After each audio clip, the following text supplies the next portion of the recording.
Assalamualaikum warahmatullahi wabarakatuh.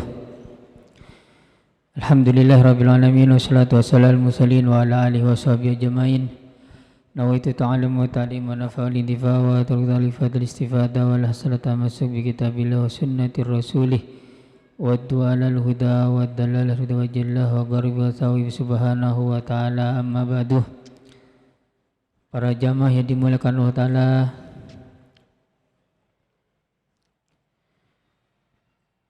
kita melanjutkan hadis yang 11.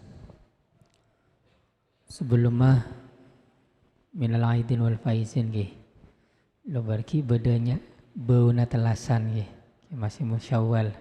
Minal aidin wal faizin wa makbulin. Bismillahirrahmanirrahim. Hadis yang nomor 11. Mereka jelasakan tentang al-akhadu bil yakin wal bu'adu ani syubahat. Hadis yang 11 kadintoh, bagaimana kita mengambil yang yakin dan meninggalkan atau menjauh yang para syubhat. Kalau itu halal yang sudah yakin, kita yakin itu halal jelas, benih mengremeng, maka Nabi jelas kita ambil, saya mengkremeng mereka kita jauhi, kita hindari. An Nabi Muhammad Al-Hasan bin Ali bin Abi Thalib sifti Rasulullah sallallahu alaihi wasallam wa rahanatihi radhiyallahu anhuma qala hafidtu min Rasulillah sallallahu alaihi wasallam da ma yaribuka ila ma la yaribuk, rawahu Tirmidzi wa Nasa'i wa qala Tirmidzi hadisun hasanun sahihun. Diriwayatkan dari Nabi Muhammad Al-Hasan bin Ali bin Abi Thalib, cucu baginda Nabi besar Muhammad sallallahu alaihi wasallam, dan juga beliau termasuk kesayangannya Nabi Muhammad sallallahu alaihi wasallam. Beliau berkata, hafidtu min Rasulillah, saya telah menghafal sabda atau hadis dari Nabi Muhammad SAW, napa? Yaitu da ma yaribuka illa ma yaribuk. Da, tinggalkanlah, ma, apa, yaribuka, yang meragukanmu. Tinggalkanlah apa yang meragukanmu. Ila ma la yaribuka, menuju apa yang tidak meragukanmu. Jadi kita disuruh untuk meninggalkan sesuatu yang ragu dan melaksanakan apa yang menjadikan kita yakin. Hadis ini diriwayatkan Tirmidzi dan Nasa'i. Kata Tirmidzi hadis ini hadis hasan yang sahih.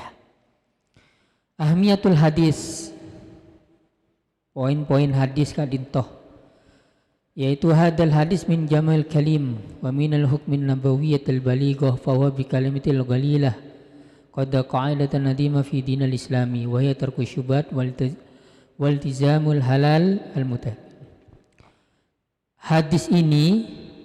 Hadis ini adalah merupakan bagian dari jawamil kalim, yaitu kandungan makna yang luas dari lafaz yang ringkas. Jadi hadisnya singkat, padat, ringkas, tetapi memiliki kandungan yang luas. Nah, kata beliau di sini, hadis ini memiliki atau hadis ini bagian dari jamul kalim. Apa jamul kalim ini? Kandungannya yang luas, maknanya yang luas, dari lafaz yang ringkas yang padat, da ma yaribuk ila ma yaribuk, singkat, padat, ringkas, tapi memiliki kandungan makna yang luas. Ini contoh ya, biasanya di rumah sakit, contoh lah, ini contoh loh. Dilarang merokok, sini. Oh, maksudnya dilarang merokok di sini, berarti di sana boleh. Kan masa dijelaskan dilarang merokok dari arah barat ke timur. Nah, tidak mungkin kan, terlalu banyak bahasanya. Ringkas, dilarang merokok. Nikah. Tapi kata-katanya singkat, padat, tapi memiliki makna luas. Artinya seluruh tempat ini adalah dilarang merokok. Kadang kalau orang itu yang suka merokok, kan di sini, di sana boleh mereka.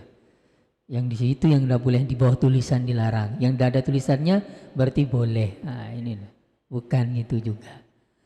Nah, sama dengan ini. Singkat, padat, tapi mengandung makna yang luas. Jawami'il kalim.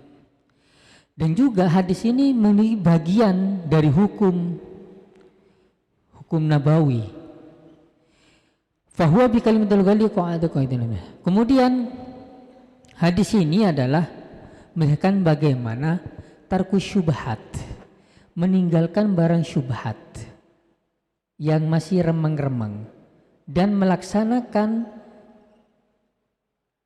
perkara yang halal yang sudah jelas. Kalau kita disodorkan dua perkara, dua barang, satunya jelas, satunya masih tidak jelas, maka sesuai dengan hadis ini, tinggalkan yang tidak jelas, ambil yang jelas. Jadi apapun itu, ambil yang jelas depan mata. Orang yang bisnis kan, kalau orang bisnis kan sudah jelas, ini ambil, yang tidak jelas tinggalkan. Artinya tidak mungkin dia kolakan barang tersebut, mana yang jadi laku ini sudah jelas, ini jelas. Kalau bulan ini yang dicari, ini ambil. Jadi ambil yang jelas, tinggalkan yang tidak jelas. Ambil yang halal, yang betul-betul jelas, yakin, dan jauhi dari perkara syubhat. Kemudian Ibnu Hajar Al-Haytami mengatakan, mengomentari hadis ini, hadal hadis qaidatun wadimatun min qaidin. Kata beliau Ibnu Hajar itu ada dua, ada Ibnu Hajar Al-Haytami, ada Ibnu Hajar Al-Asqalani. Ibnu Hajar Al-Haytami ini bagian fikih, Asqalani bagian hadis, syarahnya hadis. Ini beliau menjelaskan Ibnu Hajar Al-Haytami dalam kitab Nihayahnya. Nihayatul, kalau tidak salah Nihayatul Muhtaj. Nihayatul Muhtaj, Nihayatul Muhtaj. Fi nihayati syarahulahu, ya Nihayatul Muhtaj. Fi nihayah, bukan Nihayatul Muhtaj. Maaf. Nihayatul Muhtaj itu karya Imam Rumli. Beliau memiliki karya syarah dari Minhajut Talibin adalah Tuhfatul Muhtaj. Ini mungkin kitab Nihayah lain. Ibnu Hajar Haytami itu menjelaskan dalam kitab Nihayah. Mungkin Nihayah yang disebutkan oleh Imam Rumli atau apalah. Nah, beliau mengatakan gini, hadal hadis qaidatun adimatun min qawaidin. Hadis da'mair bila maribuk itu adalah hadis yang merupakan kaidah yang begitu besar, agung. Dari kaedah agama. Jadi pokoknya wa aslun fil far wal wara'i ladzi alaihi madrul muttaqin.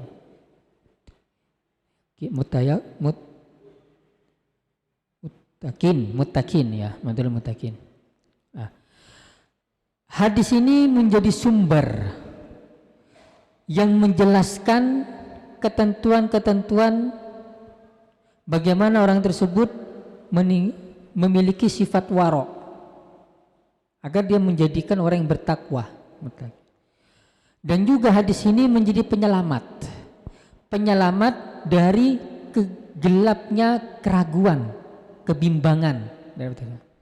Dan juga hadis ini menjadi penyelamat juga dari keraguan, kebimbangan yang menghalangi dari cahaya keyakinan, nuril yakin.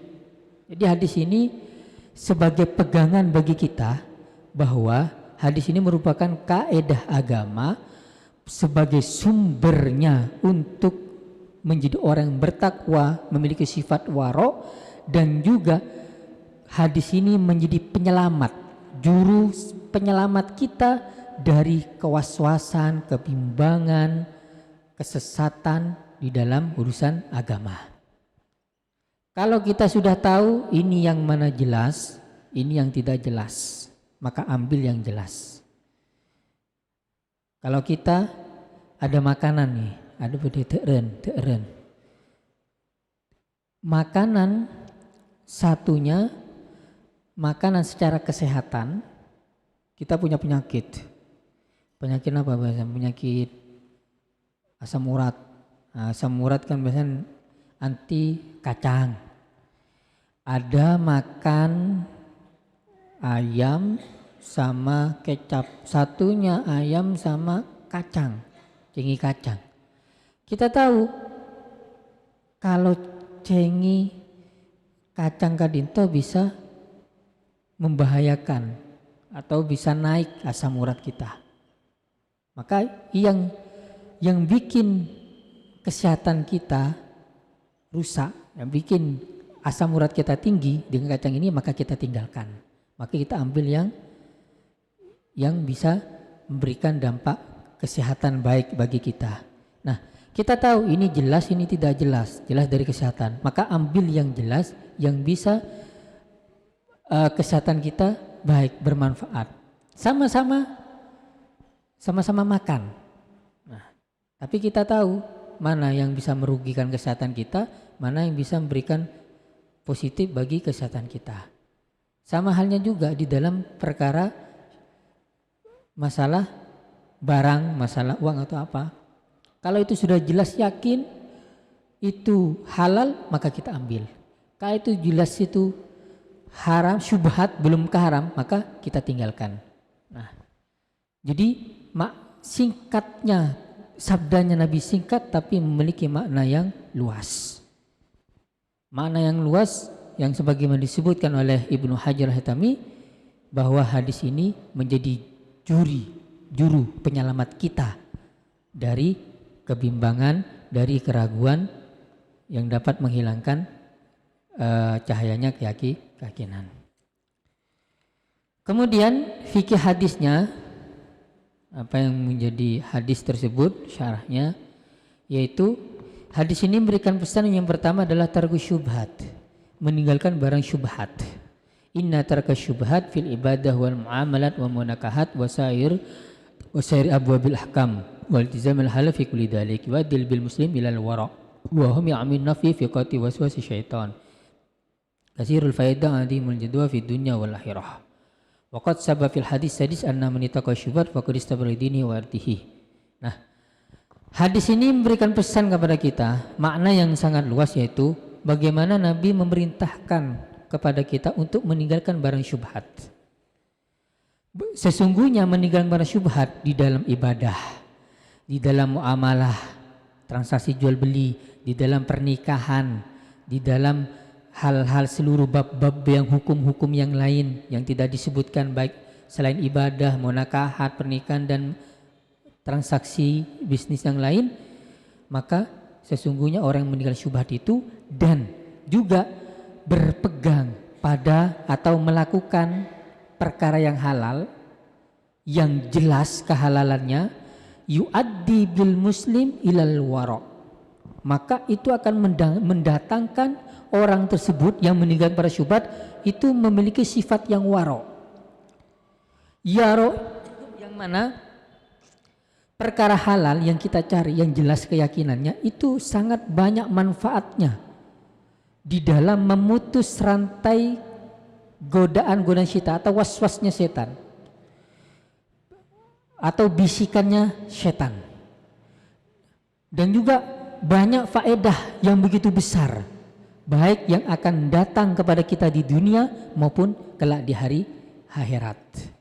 Nah, maka kata beliau dalam kitab ini, menitarku syubhat, meninggalkan syubhat di dalam dalam bermacam aspek, baik di dalam ibadah, dalam jual beli, di dalam pernikahan, di dalam bab-bab yang lain. Ketika kita tinggalkan dan kita melaksanakan atau melaksanakan perkara yang halal, maka itu mendatangkan kemanfaatan yang begitu besar dan juga menjadikan sifat kita menjadi sifat yang wara'.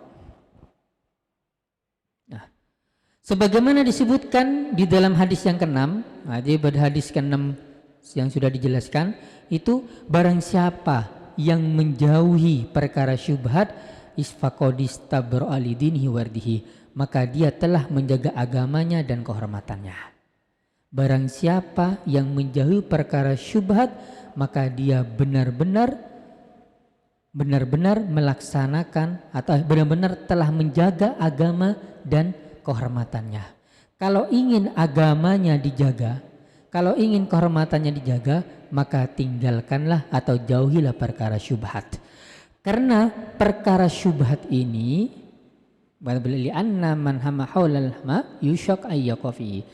karena orang yang bermain-main di sekitar larangan, jadi ada orang bermain di sekitar larangan, maka khawatir dia akan jatuh kepada lubang tersebut.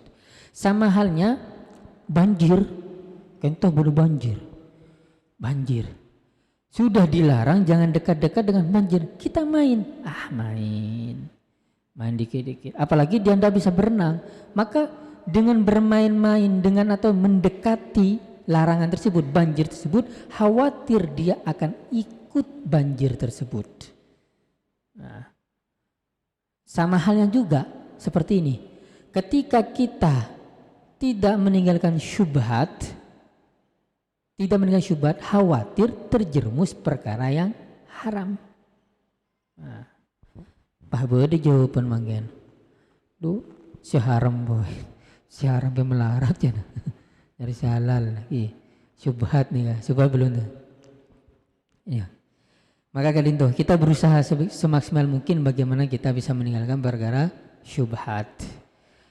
Karena debuna orang yang dekat-dekat dan syubhat khawatir akan terjerumus dengan perkara yang haram. Dan yang melakukan halal yang jelas itu di dalam hatinya akan hilang keraguan, kewaswasan dan seterusnya, dan hatinya akan tenang dan menemukan kebahagiaan di dunia maupun di akhirat. Dan di sini juga kata para ulama menjelaskan bahwa orang yang melaksanakan syubhat itu di dalam hatinya itu tidak tenang, penuh kebimbangan, penuh was-wasan, penuh kebencian. Bahkan di dalam hatinya berdekerantek dalam hati kadinto, dia itu sebenarnya tidak rela dengan syubhat ini. Ada kerentek bahwa ini syubhat, dia keresah. Oh ini syubhat, ini haram, ini tahu. Udah. Maka bikin dia tidak tenang, bikin dia bimbang ragu. Nah itu kalau syubhat. Nah, dia akan menjadikan orang yang melakukan syubhat itu tersiksa dirinya. Nah, tapi kalau orang yang menjauhi syubhat, maka hatinya akan tenang, tidak was-was dan menemukan kebahagiaan. Nah,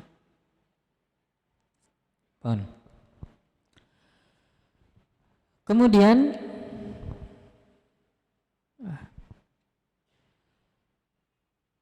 as-sidqu tuma'ninatun wal kadhib raibatun. Nah, wal kadhibu ribatun. Ya.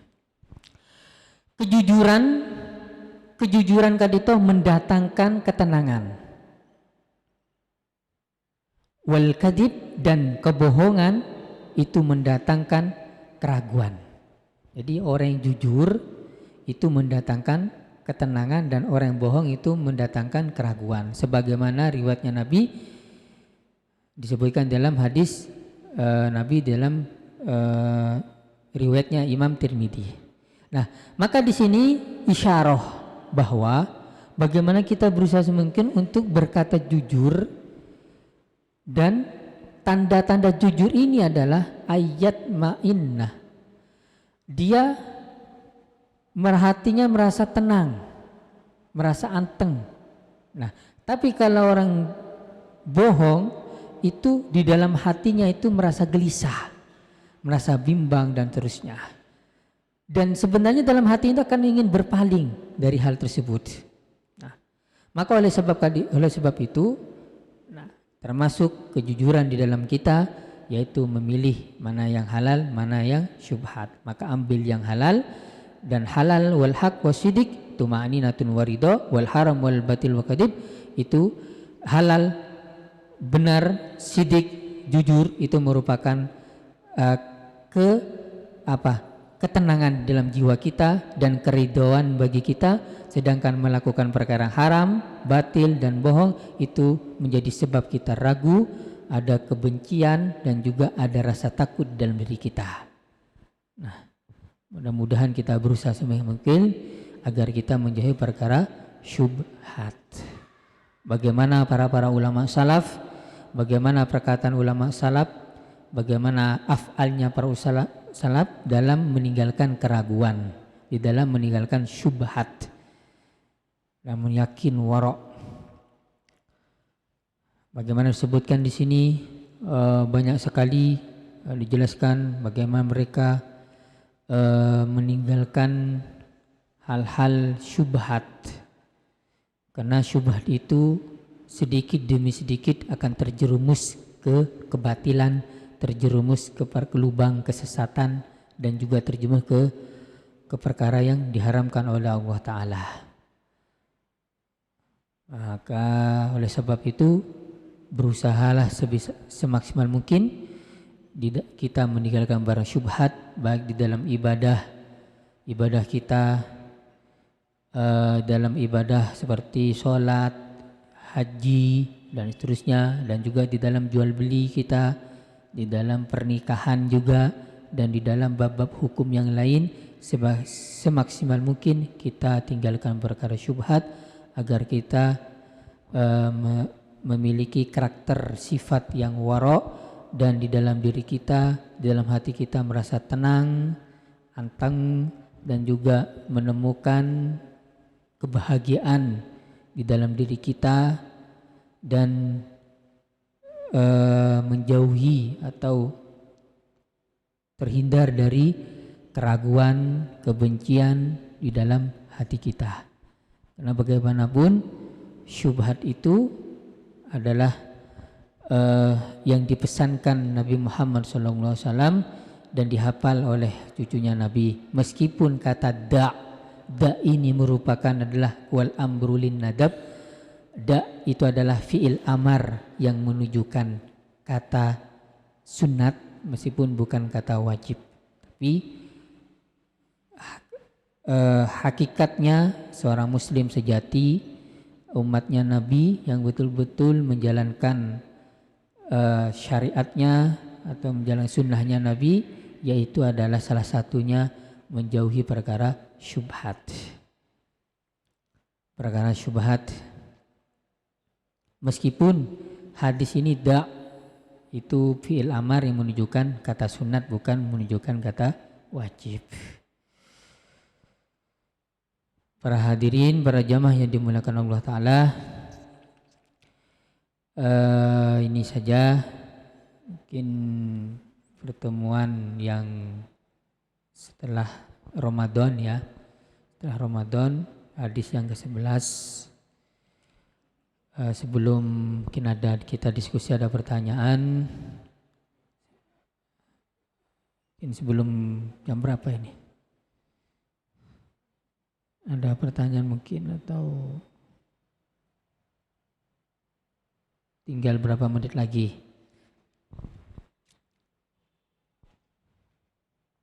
Da'ma yaribuk ila ma la yaribuk. Terus saya langkong. Da'ma yaribuk ila ma la yaribuk.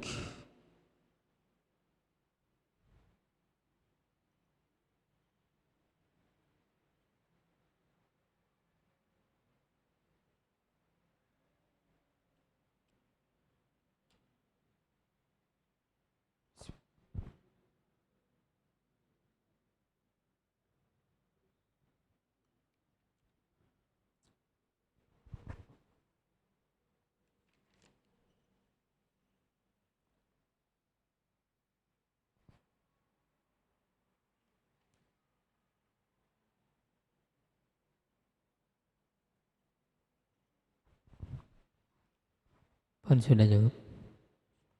Cukup. Apa nih?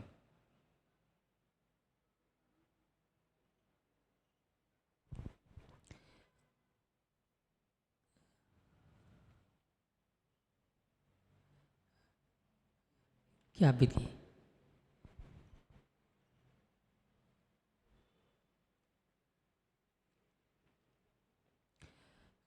Saya lanjut sedikit kalau belum ada pertanyaan. Jadi hadis kadintoh masih ada kaitannya dengan hadis yang ke-6. Hadis ke-6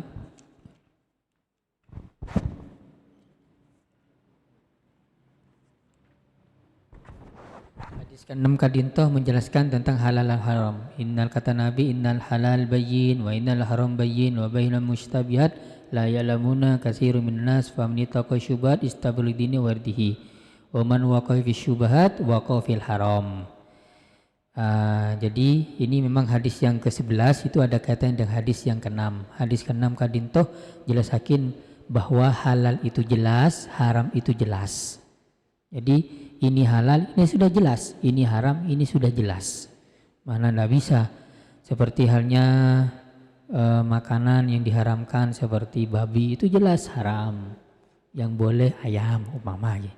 Atau yang lain sebagai contoh yang lain banyak. Perkara halal itu sudah jelas dijelaskan oleh Allah dan juga dijelaskan Nabi Muhammad dan juga para ulama. Perkara haram juga jelas dijelaskan oleh Allah baik dalam Quran maupun hadis dan juga para ulama. Dan di antara keduanya adalah syubhat. Syubhat dan banyak manusia itu tidak ngerti. Banyak orang manusia kadang tak oning. Nikah syubhat, napa nikah halal, nikah haram. Nikah Nabi juga mengakui la ya'lamuhunna katsirun minan. Banyak di antara umatku itu tidak ngerti mana yang halal, mana haram terkait syubhat ini. Ini disangka halal, ternyata syubhat. Ini disangka haram dan syubhat dan seterusnya. Nah, faman ittaqa syubhat istabral li wardihi wa man waqa'a fi syubhat waqa'a fil haram. Nah, di sini jelaskan tadi barang siapa yang menjauhi syubhat maka dia telah menjaga kehormatan agamanya. Barang siapa yang melakukan terjerumus dalam syubhat maka dia satu saat akan terjerumus perkara haram. Nah, hadis yang ke-6 ada kaitan dengan hadis yang ke-11. Hadis ke-11 kadintoh ambil yang pasti dan jauhi atau menghindar dari perkara syubhat.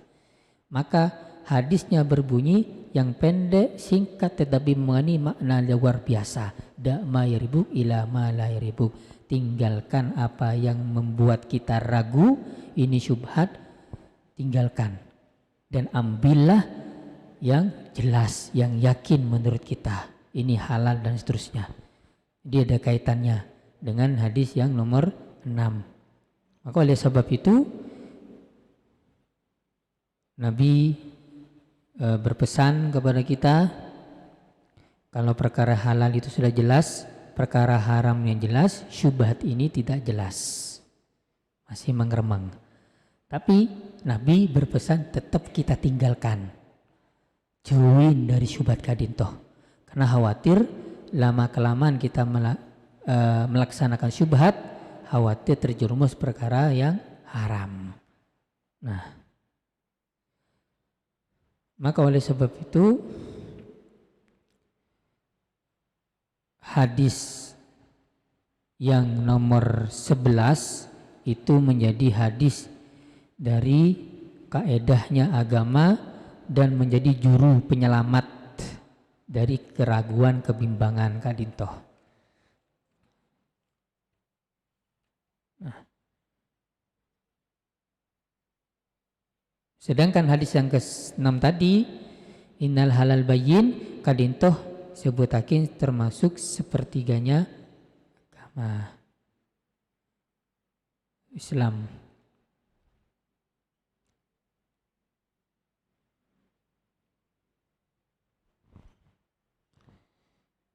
Mudah-mudahan kita semaksimal mungkin sebisa mungkin untuk meninggalkan perkara syubhat. Karena sekarang sudah sulit, cari uang sulit, semuanya serba sulit. Tapi Pak insya Allah Kalau ada niatan insya Allah Allah akan memudahkan. Allah akan memudahkan semuanya.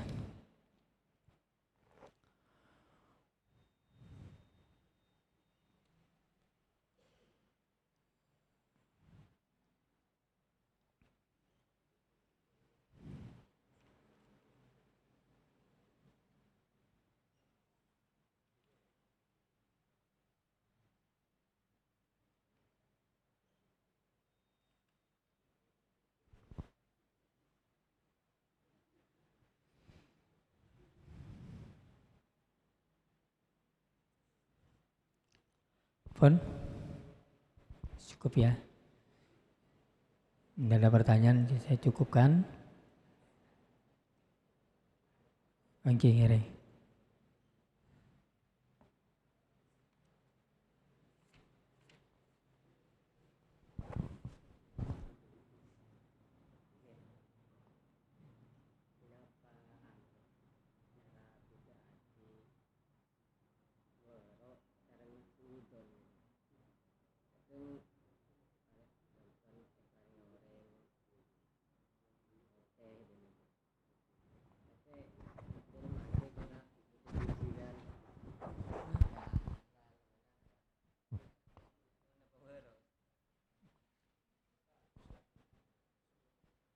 Habis.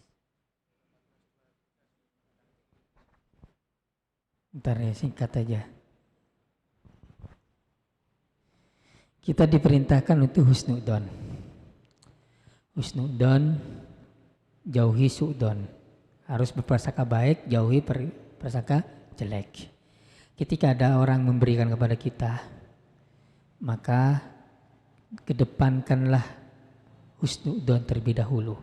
Kecuali ada tanda-tanda bahwa itu dari perkara yang haram. Semisal orangnya itu kerjaannya adalah narkoba. Tidak ada pekerjaan lain kecuali narkoba. Tetapi ketika jelas kita diberi oleh orang yang kerjanya hanya narkoba, tidak ada kerjaan lain, maka tetap kita husnudonnya mudah-mudahan saling mendoakan, mudah-mudahan orang tersebut diberi hidayah dan oleh Ta'ala. Dan yang diberi kita mungkin lebih baiknya kita tinggalkan. Kalau memang tidak enak ke orangnya perasaan, kita ambil, nanti jangan kita makan. Kalau itu berbentuk makanan, kalau itu berbentuk uang dan sebagainya, mungkin kita sedekahkan atau apa, kita masukkan ke tempat-tempat amal yang lain. Mungkin barangkali dengan itu menjadikan sebab apa? Orang ini diberi hidayah oleh Allah Ta'ala. Jangan sekali tolak dosa. Nah, ini bisa menjaga perasaan orang lain. Menjaga perasaan orang lain itu merupakan kewajiban bagi kita. Menjaga perasaan orang lain itu harus kita lakukan.